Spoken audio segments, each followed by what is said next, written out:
Good afternoon, everyone, and welcome to Finding Peace Within. My name is Rachel Shanshiri, and it's a pleasure to be here today on behalf of Harvard Pilgrim and Tufts Health Plan, talking to you about finding peace and building self-compassion. So I'll give you a little bit of a background on myself. I'm a licensed mental health counselor, and I've been working in the field for over 20 years as a therapist and a group facilitator and a presenter. And I present on all kinds of topics related to mental and emotional wellness, such as happiness, life balance, mindfulness, all sorts of types of webinars and workshops that help people to feel healthier and happier mentally and emotionally. So today's webinar, I will be recorded and available for 30 days. I like to have an encouraged conversation or dialogue. So if you have any thoughts or questions, please feel free to post in the chat as we go along. I'm going to start off by asking you a few questions. So I'll ask you the question and take just a few seconds to think about your response to this. When was the last time you complimented someone? Think of the last time you complimented someone. When was the last time you complimented yourself?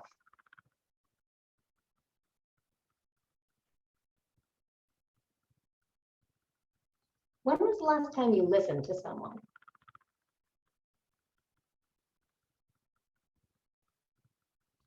When was the last time you listened to yourself?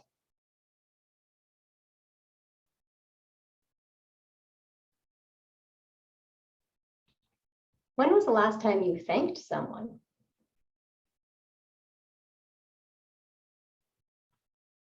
And lastly, when was the last time you thanked yourself?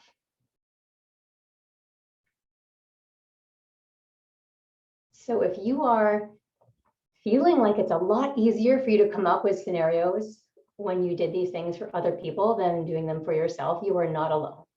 It's far more common for people to feel comfortable showing kindness and empathy and support and care for other people than it is for them to do that for themselves. And as my 11-year-old daughter would say, that's messed up. And she's right, it is messed up. Why that's the case, I don't know. I'm sort of beyond the scope of this webinar. But the idea is that it's not that we can't be compassionate. It's not that we don't know how to be empathetic or caring or loving. We know how to do those things. We just sometimes forget to do them for ourselves. Or worse, we think we don't deserve them. So this webinar is about correcting that problem, helping us to better take care of ourselves so that it comes more naturally for us to be empathetic and caring towards ourselves, the same way that we're able to do for others. So we're not going to learn any new skills. I'm not going to teach you really anything new. I'm just going to help you apply what you already know, how to be kind and caring and supportive and compassionate, and apply that more towards yourself so that you can feel more of this inner peace that you're seeking. I love this quote. If your compassion doesn't include yourself, it is incomplete. So oftentimes, for whatever reason, we forget about ourselves. And if that's the case, then we still have a lot of work to do. I want to start off by giving us this exercise that I call plant, animal, child. And this is something that I do sometimes in my clinical work with my clients who are particularly harsh on themselves, who just have this constant negative voice inside their head, tearing them apart every step of the way. I ask people, which of these things do you relate to the most? Which one do you feel the most naturally compassionate towards, empathetic towards, nurturing and caring towards? A plant, an animal, or a child? So I'll ask you that question right now. And you can just think for yourself, which one? Which one draws out the most empathy and compassion for you? And once you have that in your mind, I want you to imagine this plant, animal, or child is hurt, wounded, sad, or down, or broken. And I want you to imagine how you would approach that plant, animal, or child in that scenario. Imagine your body language, the things that you would say, what you would offer to that plant, animal, or child, how you would feel about them, and conjure all of that up in your mind, in your imagination. And self-compassion is about taking that same empathy, compassion, and care for others, that plant, animal, or child, and applying it towards yourself.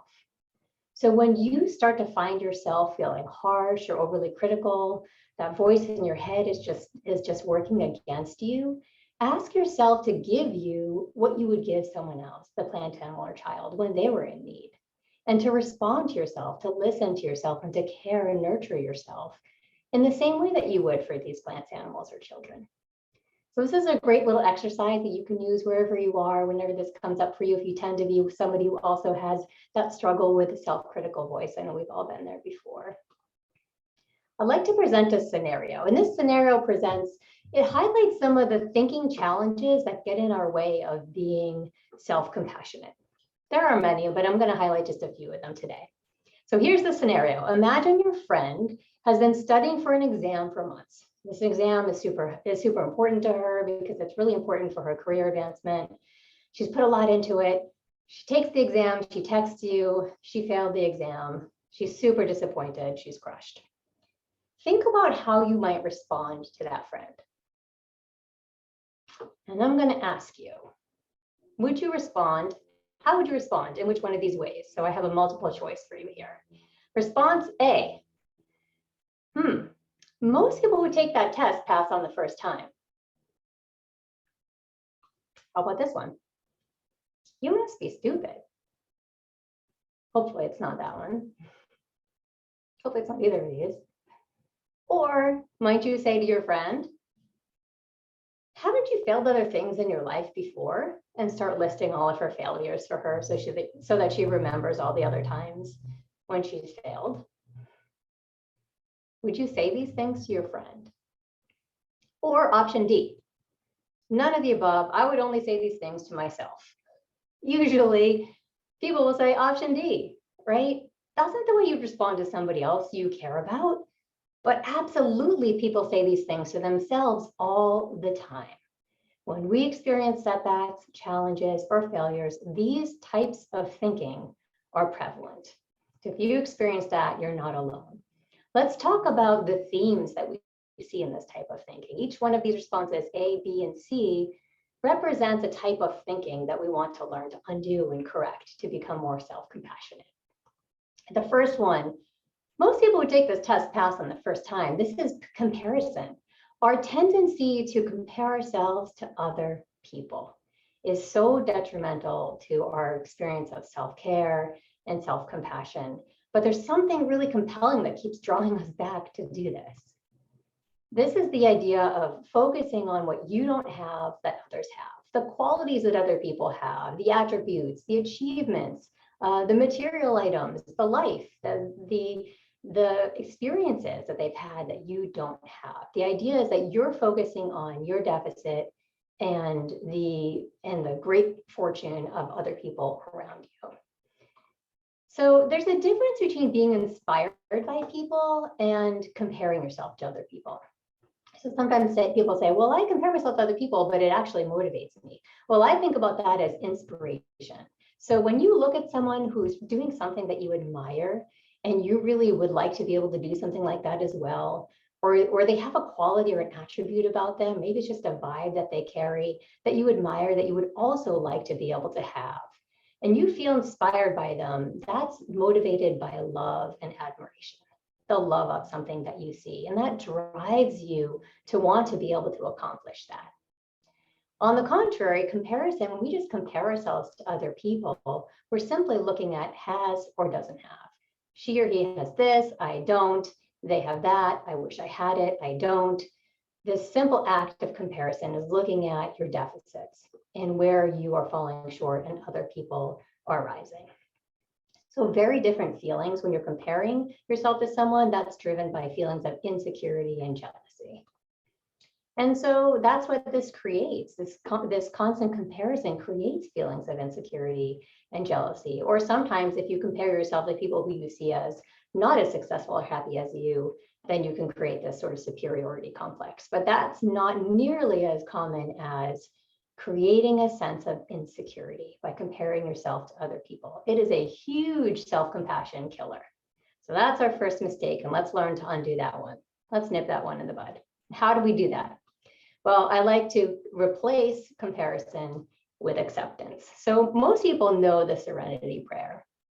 I can't really think of a better way to capture the essence of acceptance than this prayer does. So I'll just read out quickly these few lines here that most people, I'm sure everybody probably already knows. Grant me the serenity to accept the things I cannot change, the courage to change the things I can, and the wisdom to know the difference. So when you start to compare yourself to other people, ask yourself, first of all, if what you're doing, if what you're seeing as your flaw and their success or their achievement, if that's accurate, and if what you're hoping or wishing you had is actually something you really would like or want. And if it's not something that you're actually capable of achieving, it's not something that actually you would be able to change about yourself, then it's important to just try to cultivate this sense of acceptance within yourself. And where you can change to grow, to learn, to improve, become more like the person that you are comparing yourself to, then encourage yourself to take the steps to learn and to grow and to change. But really this acceptance, this sense of, what you have, that you're a separate individual, a separate person with separate strengths and separate challenges, to accept that everyone's on a different path and everyone has different strengths and challenges, and that we don't know everything about what everyone is going through as well is really important. Many of you probably know the book Mindset, written by Dr. Carol Dweck, and this idea of having a growth mindset is really important for our acceptance. The idea is that we view challenges as opportunity for learning and growth. And when we have a setback like failing an exam, it's an opportunity to gain strength, to gain experience that's going to make us ultimately stronger, healthier, happier, more fulfilled, find more meaning in life, and to not shy away from challenges in life because we may fail. Right? People who have a fixed mindset are afraid of failure because if they fail, it means that they are a failure.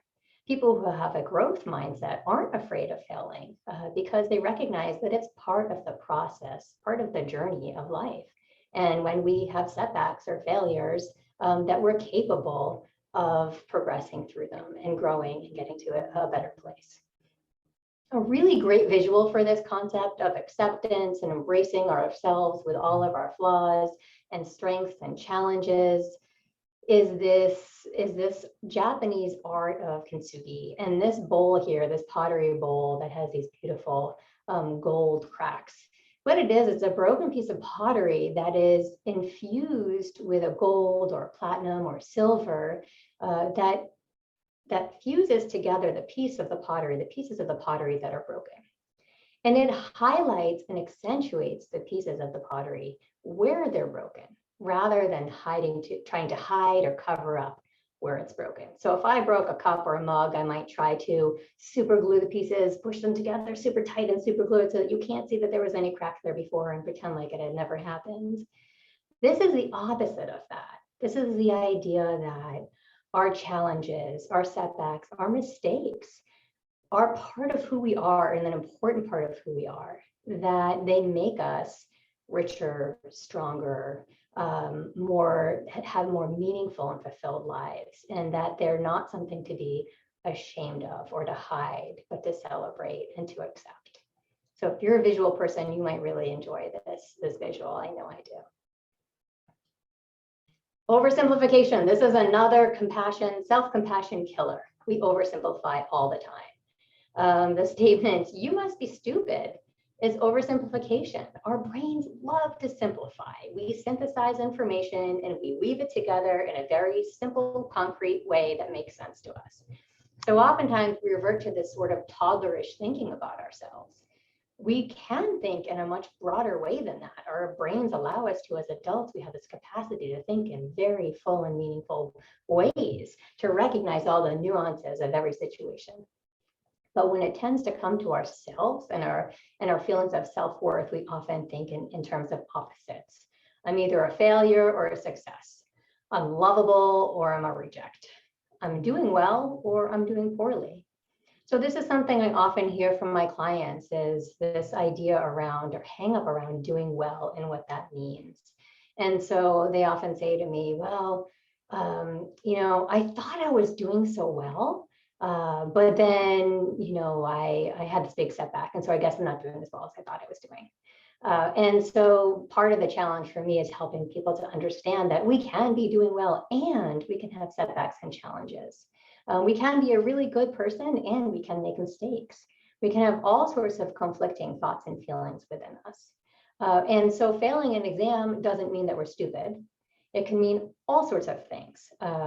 And drawing these simple conclusions oftentimes is where our brain goes when we have a setback. And so we want to correct this. We want to correct this by making our thinking a little bit more rich and complex. So notice the complexity of ourselves and our experiences, and don't reduce yourself to your failures. I'm going to say that again. Don't reduce yourself to your failures. Notice that you can do well while also struggling. You can be a kind person and also hurt someone. You can be very smart and you cannot be successful at a specific task. That we are complex and that we don't want to simplify, oversimplify, or reduce ourselves to our missteps or mistakes. So this is a really important one. And this is a big part of being compassionate and caring towards ourselves. I love this picture of this box of crayons. It just brings back so many memories for me. I love the new built-in sharpener. Do you remember when they first put these built-in sharpeners into the crayon boxes? I remember the first box of crayons that I got that had that built-in sharpener. It was so cool. So I put this here to remind us of all of the colors that we can choose from. So for example, you might give this box of crayons to a small child and say, draw me a picture. Let's say that child says to you, should I use black or white? And the answer is, well, you don't just have to choose black or white. You can choose any one of these colors, right? Same thing with the way we think about ourselves, that we can notice all of our strengths and all of our challenges, and be more honest and fair with ourselves rather than just oversimplifying and narrowing down our experiences to something that actually isn't accurate or fair. And last but not least, the negativity bias. Oh, this is such a self-compassion killer. So this is represented by the statement, haven't you failed other things in your life before? So what usually happens is when we experience a failure or a setback, our brain automatically goes back to all the other times when we failed. Somebody rejected us when we asked them out. A coworker gave us a constructive piece of feedback. We didn't get that promotion we went for at work. Whatever it was, all of a sudden, all of these failures are coming to mind, and that's what's prevalent for us. And so this is a problem that we want to correct. We want to stop focusing on those weaknesses, the failures, the problems. This negativity bias actually had an evolutionary advantage. Way back in cave days, when you and I were cavemen and women wandering around, we needed to really be hypervigilant for threats and dangers around us. Our brains needed to scan for tigers or bears that might be lurking around, or for a poisonous berry in a basket, because our survival was on the line. And in modern days, we don't really have so many of those threats to our survival, but we still have a brain that tends to scan for dangers and challenges and threats. And so we notice the negative more than we notice the positive. And the way that it comes out and impacts our self-compassion and the way that we feel about ourselves is that we notice our flaws more than we notice the good things about ourselves. Somebody said, imagine if we obsessed about all the great things about ourselves the way we obsess about our flaws. Wouldn't that be amazing? So think about the negativity bias as was at one point productive and helpful, not so much anymore. The negativity bias keeps us fear and deficit based. So we're motivated we're motivated by fear, and we focus more on what we don't have versus what we do have. So how do we counter that? Well, we do that by creating this, what I call an empowered focus.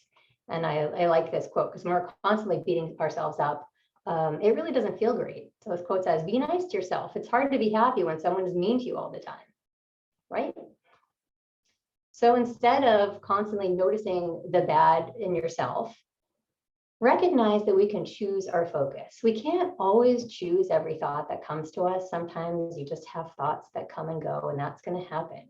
We don't always have total control of which thoughts come and go, but we do have some control of which ones we choose to focus on and which types of thoughts that we want to hold on to, the thoughts that empower us, the thoughts that make us feel good. Not just, I don't say the counter to this is positivity, because it's not just about being positive, it's about choosing thoughts that serve you, that are helpful for you, that empower you, that support you and nurture you. And that's inner peace and self-compassion. And choosing thoughts that help you cultivate a sense of inner peace and compassion is a big part of this. Part of that is, we talked about this growth mindset, viewing challenges as opportunities for growth. So the negativity bias in us would have us avoid all challenges because they present potential threats and dangers. But allow yourself to view the challenges in your life and your flaws and all of your mistakes and imperfections as opportunities for growth, and just part of the human experience that we all have that connects us together. We're all imperfect. And this is a visual for those of you, again, who like the visuals, a visual of that demonstrates this concept of our ability to choose our focus. In any given situation, there are multiple ways of viewing it, and we get to decide which way we want to view it. We get to choose. No one else can choose that for us. And so this picture here, whether you see it as an older woman with a wart on her nose, or a younger girl with her face turned to the side, sometimes it shifts back and forth. Ultimately, I've looked at this picture so many times that I can choose any given second which way I want to view the picture. And the same is true for our thoughts. All right, before I move on to this guided meditation, does anyone have any thoughts on any of this or any questions? Okay, let's move right along. I have a little meditation I'd like to do with us. This is a brief one, that it's going to help us to build some self-compassion, taking all of these thinking strategies and this idea of giving to ourselves the compassion and love that we give to others. This guided meditation is going to help us to cultivate that within ourselves. So I'd like you to just get comfortable in your chair and just sit with a straight, relaxed spine. And your hands can be on your lap or by your side, and your feet on the floor. And I want you to gently close your eyes. And just take a couple deep breaths in and out.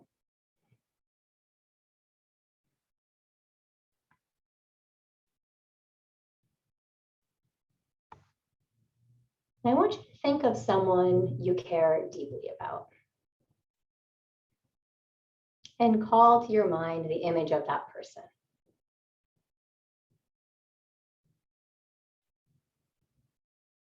And imagine sending that person compassion, care, kindness, empathy,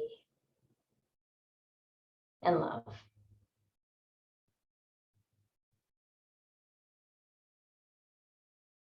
And take a moment just to notice that experience and how that feels for you as you're giving it to that person.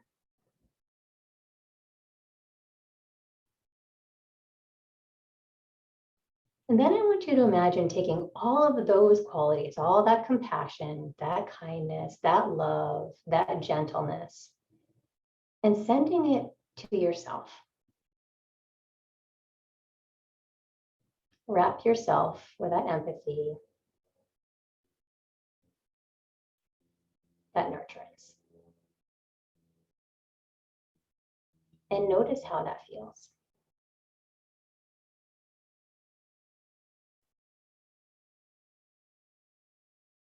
Feel a gentle warmth, a softness,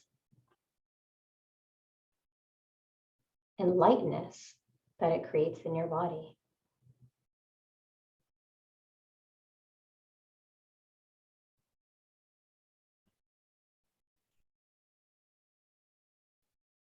Is there a color that goes with this feeling? As you experience this kindness and love and compassion, is there a color that comes to mind?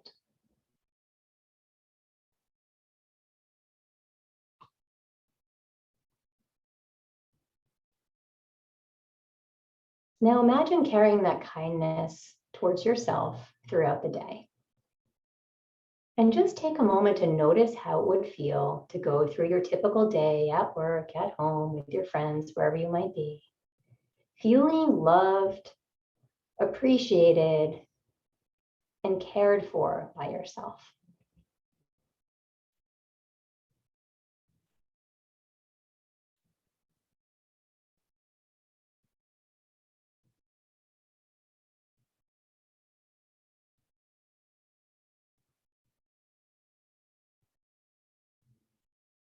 You're going to take this feeling with you. Remember the color that you chose to represent this feeling of compassion and kindness. You're going to experience that color, the warmth, the softness, and the lightness that it creates. Today, tomorrow, days and weeks to come, knowing this is yours to keep.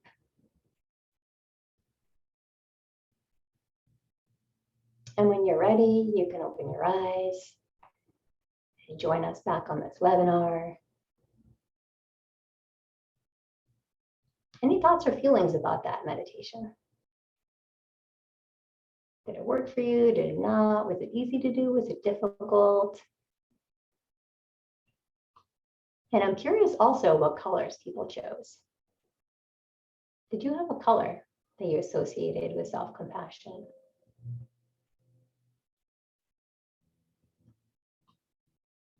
Light blue, Teresa says. Great. Wonderful. So that's your color. You can use that to help enhance this feeling of self-compassion that you're sending towards yourself. And it's a cue for you. If you kind of visualize that around you, it's a cue for self-compassion that should conjure up these feelings that you've created. Yellow, nice. I like that, Susan. Great, everyone's different. Some people are pink, some people are white, light blue, another light blue. Nice. It's funny, I just did this last week with a client. She was light blue also. So that must be a popular one. Good. All right, so hopefully my hope for you is that you can take these exercises, the thinking patterns that we've talked about, and practice them throughout the days and weeks to create a greater sense of inner peace and self-compassion. I'm going to end with this quote. A moment of self-compassion can change your entire day. A string of such moments can change the course of your entire life. And think about that and how you can create that string for yourself and how your life might look and feel different. Thanks so much for joining. I hope everyone has a great rest of your week. It's been a pleasure to be here today.